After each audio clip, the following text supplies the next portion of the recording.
Chavarría, paso lento, donde Tacuarita guarda su cuento. Camino a Batel, río Corrientes, el alma del gaucho siempre presente.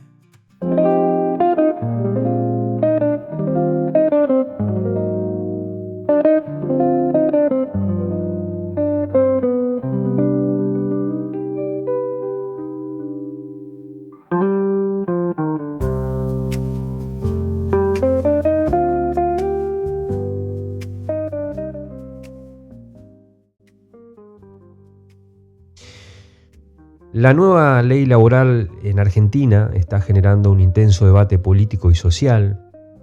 Esta nueva ley, que está impulsada por el gobierno de Javier Milei, propone una transformación profunda del régimen de trabajo, con medidas que apuntan a flexibilizar contratos, a modificar vacaciones y a redefinir el pago de salarios de los empleados, de los trabajadores. Los nuevos integrantes del gabinete, especialmente en áreas como trabajo, economía y modernización, serán clave para implementar esta ley. Pero, ¿realmente la reforma laboral va a generar más trabajo en la Argentina? Esa es la pregunta que vuelve cada vez que un gobierno, sea del color que sea, empieza a hablar de modernizar o de sincerar el mercado laboral. Palabras que en principio suenan bien, ¿no? Como si el problema estuviera en las leyes y no en la estructura del país. Cada tanto reaparece la promesa de vamos a facilitar la contratación para que las empresas se animen a tomar más empleados. Pero la historia argentina y buena parte de América Latina muestra que las cosas no funcionan tan linealmente, ¿no? En los 90, cuando se impulsaron varias reformas con ese argumento, el desempleo no bajó. Lo que sí creció fue el trabajo precario, ¿no? Los contratos temporales y la famosa figura del monotributista dependiente, ¿no?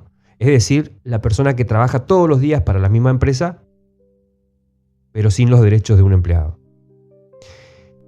Hay un sociólogo francés, Robert Castel, que explicaba que el trabajo no es solo un ingreso, sino una forma de pertenecer a la sociedad. Cuando el empleo se vuelve frágil, el lazo social también se debilita. Y eso se ve todos los días, ¿no? Jóvenes que van de changa en changa, o adultos que están atados a empleos informales. O también lo que se ve mucho son profesionales que se reinventan como freelancers, ¿no? Para poder facturar algo. Y detrás de cada historia de autogestión hay muchas veces una historia de precarización disimulada. La realidad es que una reforma laboral por sí sola no genera empleo. Puede generar condiciones para el empleo, sí, pero depende de otro conjunto de factores. Por ejemplo, inversión, estabilidad macroeconómica, acceso al crédito y un mercado interno que consuma.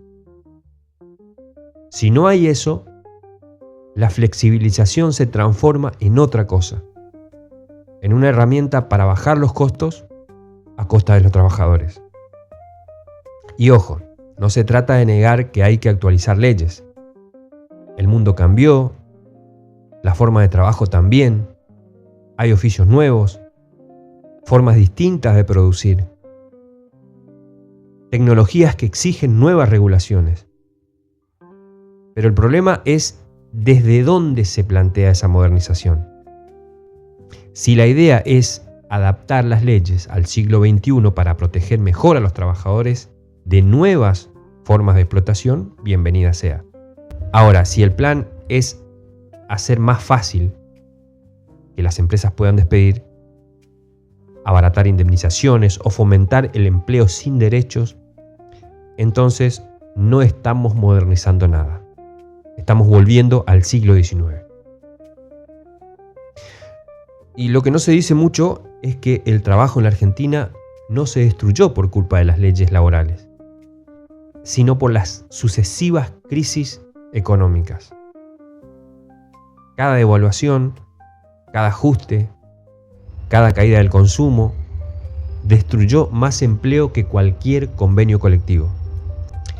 Y sin embargo, cada vez que se habla de reforma, directamente se apunta a los derechos laborales, nunca al modelo productivo. El licenciado en Economía, Ricardo Aronskin, lo planteaba así: el empleo no depende de la voluntad de los empresarios de contratar, sino de la existencia de una demanda que justifique producir más. Es decir, si no hay mercado, si la gente no puede comprar, si el salario no alcanza, nadie contrata, ninguna empresa contrata.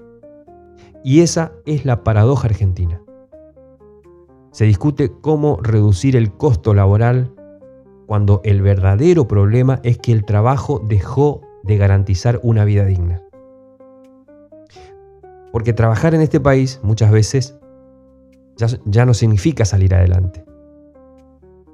Significa resistir, significa sobrevivir. El que tiene empleo formal muchas veces no llega a fin de mes. Y el que trabaja por su cuenta vive en la cuerda floja. Y el que está fuera del sistema no tiene ni siquiera la esperanza de entrar. ¿Qué tipo de reforma puede mejorar eso si no cambia el contexto?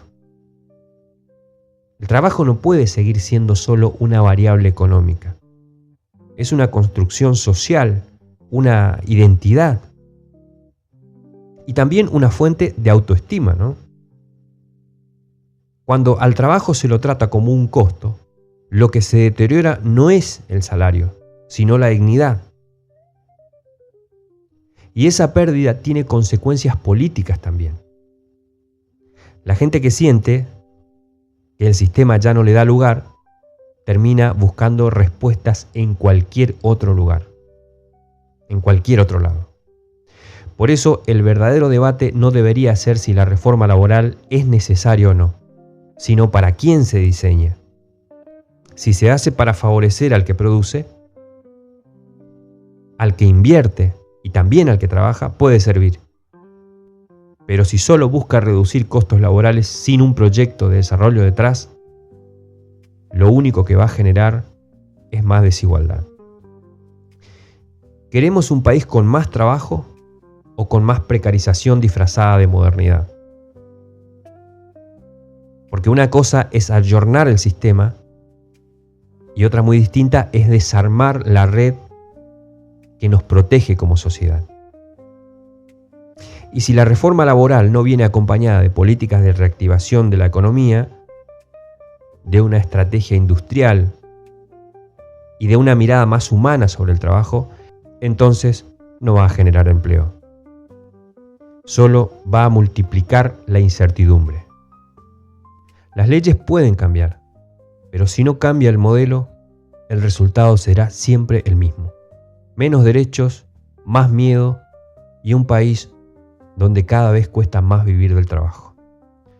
Bienvenidos.